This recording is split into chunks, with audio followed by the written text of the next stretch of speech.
سلام، امیدوارم حالتون خوب باشه. من مهدی هستم و با یک ویدیوی دیگه در مورد آیفون‌های صوتی در خدمتتونم. در این ویدیو میخوام قطعات رو به صورت تست سرد بهتون آموزش بدم. ولی در ویدیوی بعدی تست گرم ترانس آیفون رو بهتون نشون میدم. تست گرم یعنی ترانس آیفون به برق وصل باشه و ما قطعات رو چک کنیم.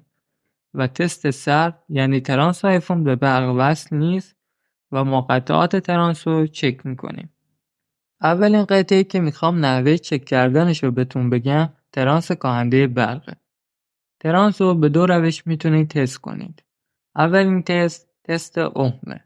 به این صورت که مولتیمتر رو روی حالت اوممتر میذارید و اوم دو سمت ترانس رو میگیرید.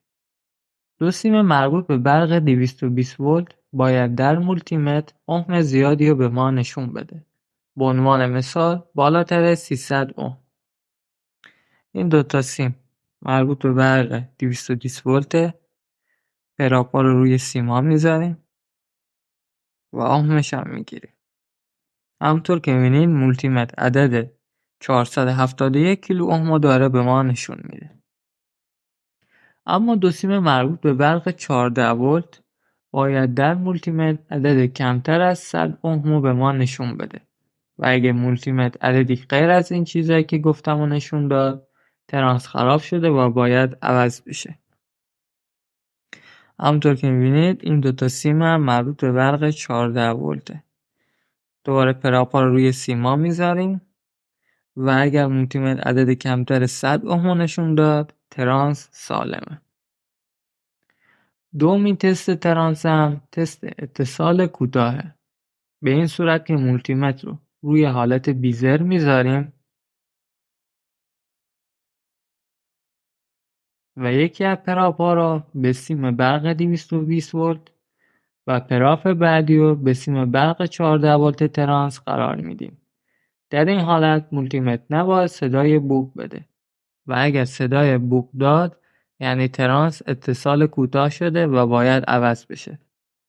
گفتیم که برای تست اتصال کوتاه یکی از پراپا رو روی سیم برق 220 ولت و پراپ بعدی رو یکی از سیم برق 14 ولت میذاریم و میبینیم که همونطور که میبینید این صدای بوقی نمیده.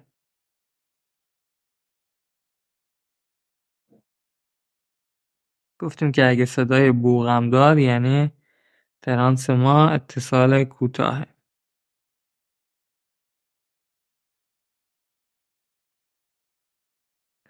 اگه تا اینجا از ویدیو ما خوشتون اومده ویدیو رو لایک کنید و کانال ما رو هم سابسکرایب کنید. تا اینجا یاد گرفتیم که چطور ترانس رو چک کنیم. حالا بریم سراغ قطعه بعدی.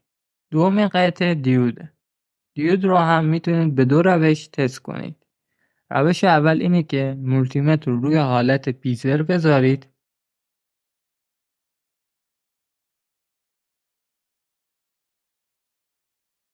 و پراپا رو روی دو سر دیود قرار بدید.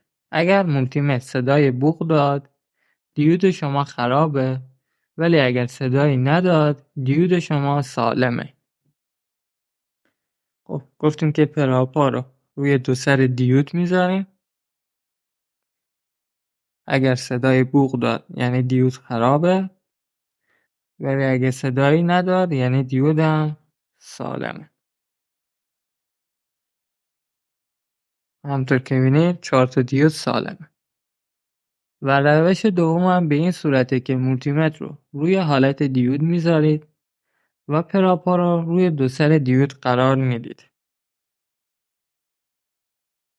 در یک حالت دو سر دیود باید به همدیگه راه بده و مولتیمتر باید عددی بین 400 تا 600 رو به ما نشون بده.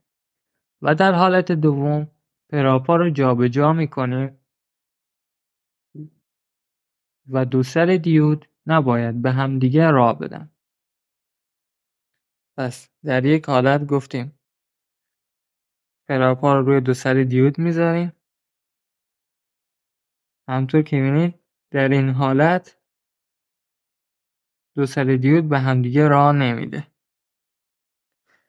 در حالت دوم پراپا رو جابجا میکنیم و دوباره روی دیود میذاریم. همونطور که میبینید دو سر دیود به هم دیگه راه میده و عدد 574 رو داره به ما نشون میده. پس نتیجه میگیریم که دیود ما سالمه. دیود بعدی رو تست میکنیم.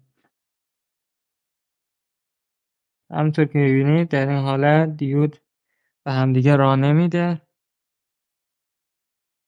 و در حالت بعدی که پراپا رو جابجا کردیم میبینیم که دو سر دیود به همدیگه داره راه میده و عدد 572 رو مولتیمتر داره به ما نشون میده.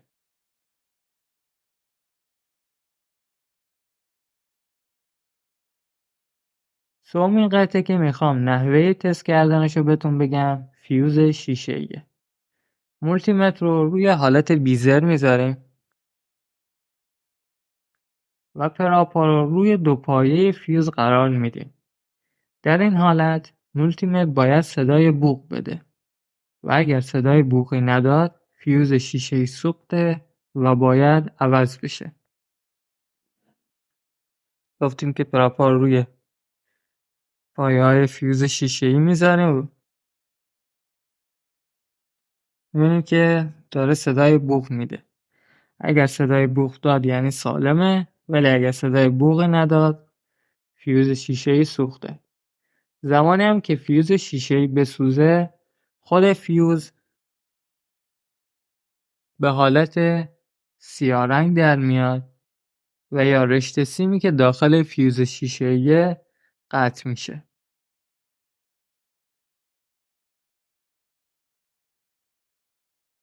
تست بعدی تست مقاومت و LED ترانس آیفونه. برای تست مقاومت باید مولتیمتر رو روی حالت اوم بذارید و اوم مقاومت رو بگیرید. اگر اوم به دست اومده با مقدار اومی که روی خود مقاومت حک شده یکی بود، مقاومت شما سالمه. در غیر این صورت مقاومت خراب شده. برای تست کردن LED هم میتونید به LED برق 3 ولت و یا 5 ولت بدید و ببینید LED روشن میشه یا نه. و آخرین قطعه هم تست ظرفیت خازنه. تست ظرفیت خازن به این صورته که مولتیمتر روی حالت خازن سنج میذارید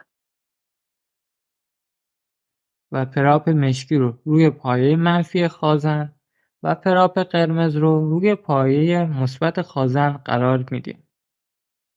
مولتیمتر یک عددی رو به ما نشون میده.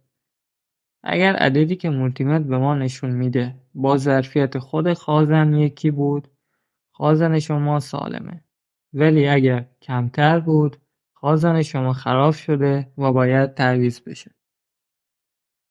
خب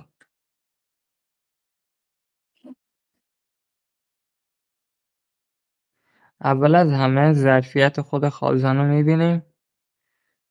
خب ظرفیت این خازن 1000 میکروفاراده.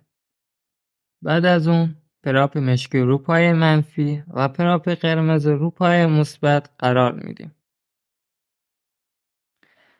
اگر مولتیمتر عدد 1000 میکروفاراد به ما نشون داد خازن ما سالمه، ولی اگر کمتر بود یعنی خازن ما خراب شده. یه نکته در مورد تعویض کردن قطعات هم بگم. اگر هر کدوم از قطعات خراب شد قطعی که میخواهید جایگزین کنید حتما از لحاظ مشخصات با قطعی که سوخته یکی باشه و هر قطعی رو جایگزین نکنید. روی هر قطعه هم مشخصات خودشو نوشته. ممنون که تا آخر ویدیو رو تماشا کردید. سالم و سلامت باشید. خدا نگهدار.